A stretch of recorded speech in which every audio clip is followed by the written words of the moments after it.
مرحبا بكم أعزائي الطلاب في عالم الجغرافيا. هشرح لكم النهاردة درس عناصر المناخ ولكن بشكل مختلف. الدرس ده بيتكلم عن حاجات كتيرة جدا: حرارة، ضغط جوي، رياح، أمطار. بطلة قصتنا اسمها قطرة الندى، اللي والدها اسمه السيد مطر ووالدتها السيدة رياح، وبيشتغلوا في المنظمة العالمية الدولية للمناخ. عشان كده قطرة الندى بتحب الجغرافيا، وخصوصا كل ما يتعلق بالمناخ، وبتحب تذاكره. وقطرة الندى بتحب تتفرج على التلفزيون بعد ما بتخلص المذاكرة، وهي بتتفرج اتفاجئت بالأخبار العاجلة دي.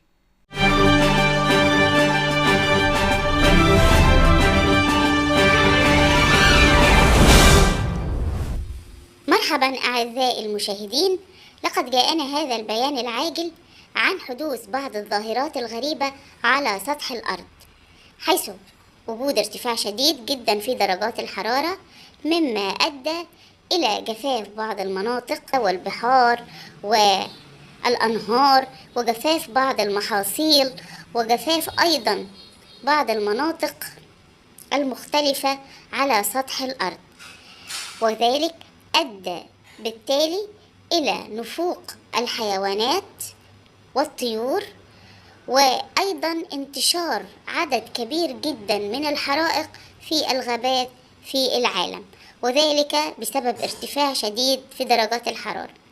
أيضا أدى ذلك إلى حدوث فيضانات وأعاصير شديدة جدا في المناطق الساحلية، ترتب عليه مجاعات كثيرة، وما زالت الأحداث مستمرة. وعلى مدار الساعة سنوافيكم بكل جديد. تحياتي لكم وإلى اللقاء.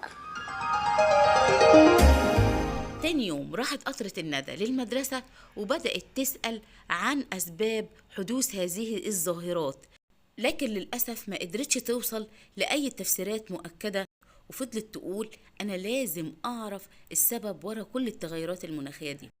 عشان كده طلبت من باباها اللي شغال في هيئة المناخ العالمية إن يقول لها عن السبب. عشان كده خدها معاه تروح اجتماع الهيئة العالمية للمناخ، وهناك كان في اجتماع طارئ كانت بترأسه الشمس، وكان بيضم كل عناصر المناخ من حرارة وضغط جوي ورياح وأمطار. وفي بداية الاجتماع الشمس كانت بتقول مين السبب في الكوارث اللي بتحصل للأرض؟ ده الأرض بتستغيث. فالكل بقى يقول مش أنا، وبينفي التهمة عن نفسه. لكن الشمس وجهت الاتهام مباشرة للسيد مطر، لأن الجفاف كان سبب في هلاك النبات والحيوان والطيور على سطح الأرض. لكن السيد مطر قال إن هو ملوش ذنب، لأن سقوط الأمطار بيتم بشروط معينة. أولا وجود رياح محملة ببخار الماء، ثانيا ارتفاع هذه الرياح لطبقات الجو العليا فيبرد بخار الماء ويتكثف ويسقط في صورة أمطار. وشرط الرياح ده للأسف لم يتوفر، والرياح قالت وأنا كمان بشتغل بشروط، وعشان أشتغل لازم يبقى فيه ضغط جوي مرتفع وضغط جوي منخفض، لأني بتحرك من مناطق الضغط الجوي المرتفع إلى مناطق الضغط الجوي المنخفض. لكن للأسف الكرة الأرضية كلها ما فيهاش غير ضغط جوي واحد بس، وهو الضغط الجوي المنخفض. وهنا الضغط الجوي قال وانا ذنبي ايه؟ انا معروف ان انا على علاقة عكسية دايما مع درجات الحرارة، كل ما ارتفعت درجة الحرارة انخفض الضغط الجوي، وكل ما انخفضت درجة الحرارة الضغط الجوي بيرتفع. لكن للأسف مش موجود غير حرارة مرتفعة فقط، يعني ضغط جو منخفض فقط. الشمس كده بعد ما سمعت كلامهم قالت يبقى درجة الحرارة هي السبب ورا كل الكوارث اللي حصلت على سطح الكرة الأرضية. ودرجة الحرارة ردت وقالت أنا مش هنكر، أنا فعلا السبب، وده لأن الأشعة المائلة مش عايزة تشتغل، واللي شغالة بنظام واحد بس، وهي الأشعة العمودية اللي بترفع من درجة حرارة سطح الكرة الأرضية، لأنها بتخترق مسافة قليلة وبتغطي مسافة قليلة. أما الأشعة المائلة اعترضت على الشغل لأنها بتخترق مسافة أكتر وبتفقد طاقتها وبتوصل درجة حرارتها بشكل قليل. طب أعمل إيه؟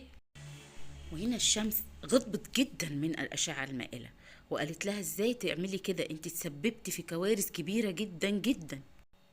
الأشعة المائلة قالت لا لا، أنا ما قصدتش إن أنا أعمل كل الكوارث دي، أنا كان كل هدفي بس إن أنا بس أرتاح زي أخت الأشعة العمودية، وما كنتش عايزة أتعب نفسي.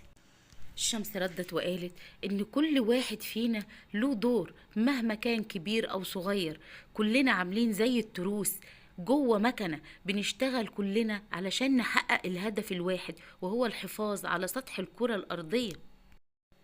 الأشعة المائلة حست بالخجل من الجميع واعتذرت وقالت أنا كنت فاهمة غلط، وهحاول أصلح كل الغلط اللي أنا عملته. وكل عناصر المناخ اللي في الاجتماع ردوا عليها وقالوا لها واحنا كمان هنقوم كلنا نعمل واجبنا، مش هنقصر فيه عشان نرجع الأرض زي ما كانت. فعلا بعد فترة الأرض اتحولت لجنة، رجعت الحياة تدب فيها مرة تانية، والأرض اخضرت من جديد، والشمس بقت مبسوطة جدا إن الأرض رجعت جميلة، والكل جدا جدا بقى فرحان ومبسوط إن الأرض رجعت لجمالها. وقطرة الندى رجعت لمدرستها وهي فرحانة وبتغني هي وزمايلها.